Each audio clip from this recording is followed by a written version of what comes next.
Hello, ladies and gentlemen. My name is Tom Foster, and this is Sports Talk with Iris Dunham. Tonight, we're going to highlight some of the great things about Clinton, as we always do on every one of our shows. And we're highlighting sports. We're talking about civic issues. Tonight, we're talking about sports. And oftentimes, we talk about sports. We think about football. We think about baseball. But there's a lot of other sports that go on here in town that I think it's important for us to highlight. And as I say at every show, if you have any specific sports you'd like us to come out and cover, certain events you want us to cover, sports-related or civic-related, just let us know. You can contact us at iris.dunham@clintonpublic.net. And we'd be happy to reach out to you and try to set up an interview like we're doing tonight. And I think oftentimes we think of athletes, we think about football players, basketball players, but there's some athletes out there we really don't, we hear about, but we don't really focus on. And tonight we're focusing on, I think, one of the greatest athletes you have, and that's marathon running. I think that's one of the most incredible accomplishments that we have in our United States and around the world. It grows around the world. So to help me tonight is Tom McComiskey, and Tom has just finished the Boston Marathon. Tom, first of all, congratulations on a great accomplishment. Thank you. And Tom, how did you, first of all, one of the things I always ask people is, what drew you to Clinton? You're not a native to Clinton? No, I grew up in New York City, and I came to Connecticut about 25 years ago for work. And I work in Branford, but I settled in Clinton. Was there something about Clinton that drew you here? I love the town. It's very casual. And it's got everything. It's got everything. Look at this right here. I know. What a backset. I had a good school system for my kids. Yeah. Your son Tim was on the basketball team. He sure was. As a matter of fact, one of the greatest basketball. I've done basketball play-by-play for a long time. That Cromwell game was one of the best games I ever covered. That was great, amazing, wasn't it? Incredible. And that's what I mean. There's so many good things going on here. Now, tell me about running. When did you first get involved in running? Well, I was a high school runner. Oh, you were? Okay. Yep. And then after high school, I kind of fell out of touch with it. But then about probably 5 or 6 years ago, I started to run again with the guys in the neighborhood. Okay. They were doing it to raise money for charity. Oh, good. And so what was the distance you started off at?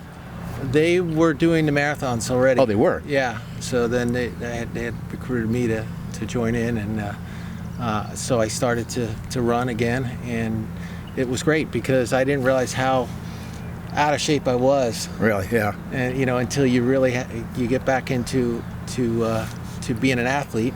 Right. And it involves everything that you think of. It involves exercising and not just running, but strength training and diet, and all of that has to be in line. Otherwise, you'll get injured. Now let's talk about diet. What kind you say diet's a big part of it. Like, what do you limit yourself to? And what kind of diet goes into when you say, okay, I'm going to run X amount of, first of all, what kind of increments do you start with? And then does your diet, is it predicated upon how many miles you're going to run? Well, you follow like a training program, and it's a 20-week program. Okay. And it starts you, at a shorter distance. You may be starting off at 3 or 4 miles. Mm-hmm.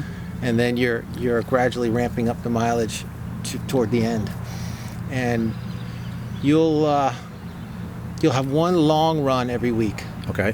And when you first start out, that long run may be 8 miles, but by the end, the long run is 20 miles. Wow. So you eat really according to how much you're running. Yeah. So it does correlate. Oh, it correlates, yeah. Because you're hungrier. Sure. If you're burning a lot of calories, all you want to do is eat throughout the day. So let's say you're going to run 20 miles. Okay. Forget about the miles, marathon for a minute. What would you eat during the course of a day if you're going to run 20 miles? Well, usually I'll do my runs in the morning. Okay. So I'll get up and I won't eat at all. I'll just go. Okay. But then the rest of the day you're going to be hungry. But you don't have to watch what you eat. You can eat carbs, anything you want. Anything you want. Yeah. Just you try to have a healthy diet. You stay away from the processed foods. And, yeah. You try to eat whole foods. Yeah. And that's very important. Good. Now, the other thing that I noticed about runners, in order for you to run the Boston Marathon, you have to qualify. Yes. But, you said you were running, and then some of your friends in the neighborhood said, let's run. They said, okay, let's run the marathon. You had to go a step-by-step process to get there. I mean, did you run 5Ks, 10Ks before you actually did that? Or you just said, I'm going for the marathon right off the bat? Well, we've run a few different races. Every year we run the 10K St. Patrick's Day road race in Holyoke, Massachusetts. Oh, yeah. I'm from Springfield, so I'm very familiar with it. So you know that race. Yeah. And then they have the Bluefish 5K in town. Yeah. Every August. So you get a few races like that, but mostly it's you run the marathon. Right. But I understand that you do have to qualify for it. Is that correct? Yes. Now, Boston, how do you go about qualifying for it? Boston's one of the 6 majors. Yep. New York is another, and then there's Chicago and Yep. London and so on. I qualified for Boston when I ran in New York in 2019. And what was your time in New York? It was 3 hours and 20 minutes. Wow, that's great. And how was that run? I mean, you run at the different boroughs, right? Oh, that's New York is great because it's special for me because I grew up there. And, oh, you did? Okay. Yeah, and you run past so many areas in the neighborhoods of from my childhood and where my grandparents lived, and my dad was a New York City cop, so running down 4th Avenue in Brooklyn, you run right past the precinct that he worked at. That's awesome. For like 20 years. And so it's great, and then family and friends were there because Sure. a lot of them, most of my family's still in New York. So it brings back a lot of memories. A lot of memories. So when did you run the New York? The last one that I did was in 2019. 2019. Now, of course, that was after the issues we had with the Boston Marathon and the bombing and everything. How was the crowd in New York? New York is amazing because you're running the whole 26 miles. There's people on either side of the route, and they're 3, 4, 5 deep. You can't believe the number of people. And very supportive. And very supportive. Yeah. And the only time that it's quiet is when you are running over the bridges. Sure. Because there's no people, and then Right. you don't realize it until you get over a bridge. Yeah. And then you realize, oh my goodness. Then you go from the highs, from the lows into the highs again, right? And it's always interesting. When you're running like that, you hear people are yelling and screaming and cheering you on. Does that give you some energy to even push on even more? Oh sure, yeah. Yeah. And then people that are supporting you, they'll be at a certain place, and then they'll see you, and once you see them, it definitely gives you a lift. Yeah. So that was in 2019. Then all of a sudden, COVID kicks in. Right. So what happened that time period between the COVID and this latest marathon? How was that in terms of keeping up with your running? And did you do the virtual run when they had I that did. virtual run? And Yeah. how was that? Did it give you that same sense of of the people around and giving that that adrenaline run? How'd you do it? Well, that was very special. The virtual run, because we did it in town. Yeah. Now explain to the audience what the virtual run actually consisted of. Okay, so in 2020, that's when I was supposed to run the Boston Marathon from qualifying in 2019, and of course they canceled it. Right. And then it's every spring, it's in every April. Yeah. And they pushed it to the fall, and then they canceled that, and they said we're going to have a virtual run. So you had like a month period of time that you run 26.2 miles, and then you submit that. Oh, really? Yeah, and that was called the virtual Wow. marathon. So they accept. There had to be some sort of official time keeper, wasn't there? Because you couldn't just say, "Okay, I ran it in 2 hours and 45 Well, minutes." a lot of it was the honor system, but Okay. you had if you had a sports watch, like my Apple Watch, I use my Apple Watch to run with, and then you submit that through an app, Oh, okay. and it tracked your distance and your time. And Huh. Now, so let's say you didn't qualify with the New York Marathon in 2019. If you ran that virtual race, and you ran the appropriate time, could that have qualified you to run Boston? So you weren't going off of your 2019 right time. and that was they had that was in the window of qualifying for this one, Okay. because of COVID, and there weren't many races between then and now. Okay. So the virtual run we did in town here. Really? and So where'd you run from? Where to where? I ran from my house and ended at the town beach, and it was very special because all of my friends showed up at my house that morning, and they had the boombox, they had the American flag, and That's awesome. and they played the national anthem to start, and then they were driving to every few miles and Rooting ya. meeting me. That's And then- awesome. So I tried to give you the thrill of the yeah, and then this people. this- And Tom and I are going crazy. We just got these little gnats and no-see-ums around us.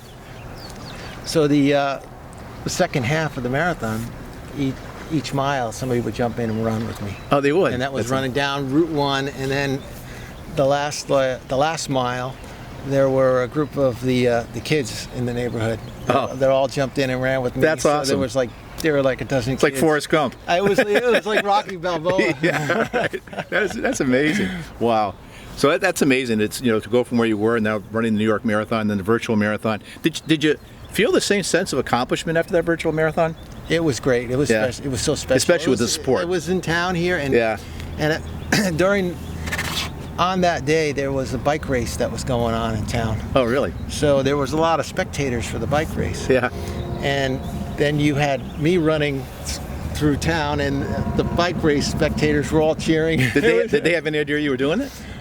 They didn't. At least I didn't think they did. Yeah. But then word got around, and everybody was cheering. It was a lot of fun. That's great. Now let's focus specifically on the Boston Marathon. So we got the Boston Marathon. Like, what do you get there the night before? What do you eat the night before? What do you do the night before, getting ready for it? That actual night before the marathon? Yep. So we were there the weekend before, and we stayed at a friend's house. Okay. And there were some of my other friends from high school actually were running with me, and so we went out to dinner the night before. Now, what'd you eat? You got to have a pasta dinner. Did you go down the north end? You got to carve up. Yeah. And but that's true. You say you got to carb up. It gets an excessive amount of carbs. yeah, a lot of complex carbohydrates. Yeah. Trying to store that energy. Wow. And then you just relax. You try to get back to the room and get a good night's sleep. Now we got to get out to Hopkinton, the start of the race. How many people raced this year? It was like 30,000. Wow. Yeah. Because of course this was probably the biggest since 2019, correct? In terms of the turnout for the fans and everything else. Yeah, I guess. I mean, they hadn't had it since then, right? Yeah. So it was good. Now, so you're at the starting line and now you're about to go. Is it tough, sort of get your bearings? You got 30,000 people running with you? Well, they start you in waves based on your time. Your qualifying time. Your qualifying time. Okay. Yep. Yeah. So they start it. I think they have 4 waves. So you break that up, and you're starting with maybe 15,000 people. So that's like a big road race. Yeah, I mean that's an event in Boston. Yeah. I know when I was going to law school there, we always used to go to the Boston Marathon first, and then we go over and watch the Sox. Yeah. And then when I was in corporate world, I was working for a financial service company. It was the major sponsor of the show, and I had the good fortune of hosting everybody for a big brunch to begin with, and then we get down the starting line and watch the results there. But it's such a social event, and it's got to be such a high for you to be part of that event. Oh, and part of that wonderful. whole aura of the Boston Marathon. And it was a beautiful day. You couldn't ask for a better day. It was sunny, and it was cool. It was perfect. And with all those numbers, was it the people that are working the marathon? Was it pretty easy to navigate and get through it? And everybody sure. was all the volunteers very helpful and everything. Very, very helpful. Yep. And it wasn't overwhelmingly crowded or anything like that. Yeah. You get room to run, and there were people cheering, and it's different than New York, because New York it's 3, 4, 5 deep the whole way, right? Yeah. And in the Boston Marathon, now after running it, I don't think they should call it the Boston Marathon. They should call it the Running to Boston Marathon. Yeah, right, exactly. You start out of town, you're out in Hopkinton, and you're running to Boston, and you're really only in Boston for like 2 or 3 miles. Right, right. Now let's talk about the run itself. Now, you get to a point. So you're running 26.2 miles. In your mind, are you sort of setting goals in your mind, like, okay, I want to do this for the first 6, this for the next, blah, blah, blah? Are you actually setting mind goals as you go? I want to reach this one in this particular time?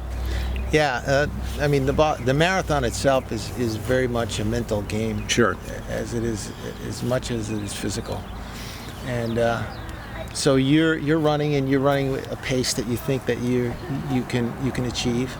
And then, of course, when you get into the later stages of the race, you hit the hills, and starting at mile 16, and then that's when it starts to really get challenging, because that's when you start to get tired. Sure.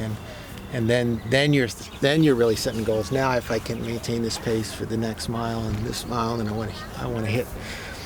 I only have 10K left, and I only have 5K left. Yeah. And do you feel your body's at some point starting to break down? And you're going, come on, don't fail me now. Don't fail me now. Do you have that sense that your body's going to let me down and I just got to keep it going? Yeah, you do. Do you really? And this time, this race was different for me because about 4 weeks prior to the race, I got a foot injury. Oh, okay. And my foot had gotten inflamed and it was swollen. So I really couldn't run any training the last month before the marathon. Wow. So it was a game time decision whether I was going to actually do it or not. And at what point did you make that decision? Friday. Wow. Before. Wow, that's great. So I was working with my physical therapist. So psychologically, that you have to draw on you even more. Yeah. Wow, that's a big accomplishment to you and your mind over will. Now let's talk about. Everybody talks about Heartbreak Hill. When you get to that point, why do they call it Heartbreak Hill? And did it almost break your heart? Yeah, it's rough. Starting at mile 16. Well, first of all, the first like 10 or 12 miles is a downhill. Right. And you think, oh, that's great, but it's really difficult because it works on muscles that you don't normally work. Your quads. Yeah. You start to feel that after you come out of that hill and you hit your first uphill.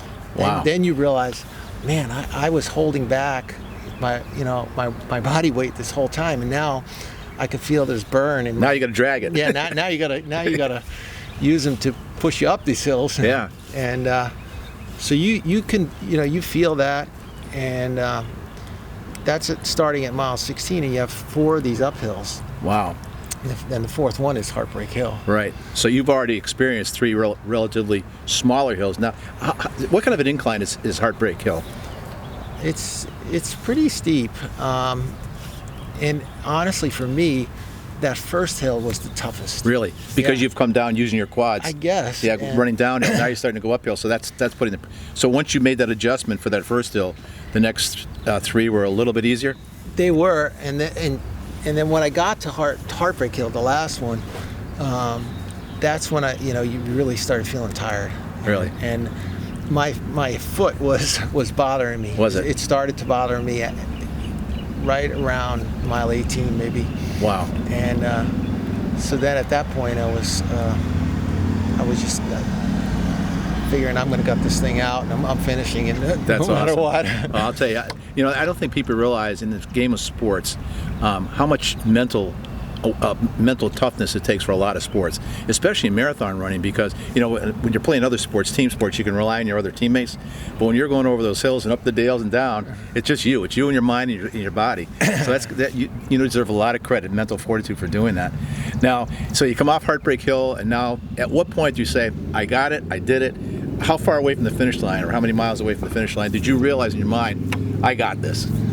Well, the way I was feeling with my foot, after mile 20, every mile I was saying to myself, I'm going to stop. Yeah. But I knew I wasn't, but I wanted to. I wanted to stop. When I got probably within like 5 miles, you start to really feel like you're coming into Boston. And plus, you got more fans, and Yeah, they're you got getting you more fans, psyched up, and you really feel like you're coming into the city, and so then I said to myself, I'm gonna enjoy this. right. I'm gonna try to enjoy this, no matter how I feel. Yeah.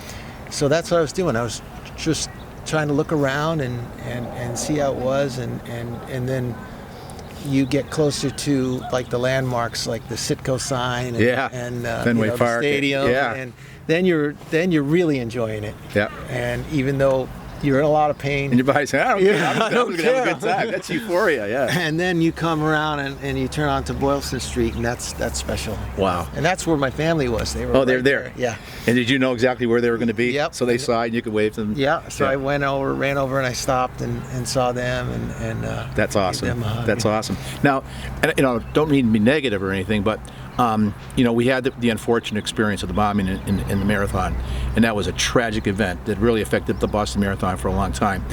Given what's going on in our world, when you entered that, did that come into your mind at all? No. No. No. I mean, everybody's aware of all of that kind Yeah. of thing. All of that kind of tragedy and my family in particular, we were affected by things, by those kinds of things. We lost my brother-in-law in 9/11. Oh, geez. He was a fireman. So sorry. But you can't be afraid to live your life. You have to live your life. And that's a good. I think that's something we should all live by. Tom, you can't be afraid to live your life, because whatever happens, it's God will. Yeah, I mean that's what these people want. They want to stop you from living the way we live. Right. And well, that's again a real testimony to you that here's my goal. Here's what I've set, and I'm going to get there. Now, so you come to the finish line. You see your family. You're right at the finish line. You go through.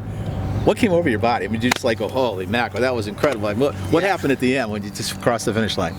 That's pretty much it right there. I was like, it was a beautiful day. It was sunny, and I was taking it all in. I just wanted to finish.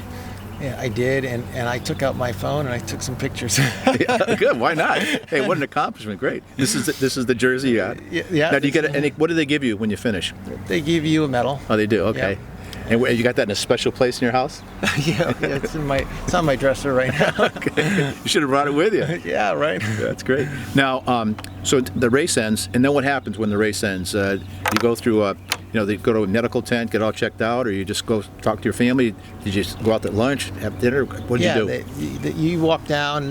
There's so many people, so they funnel you through these chutes. Yeah. And there's all food there for you, and they're giving you, fruit and water and Gatorade and so on, and you get your medal.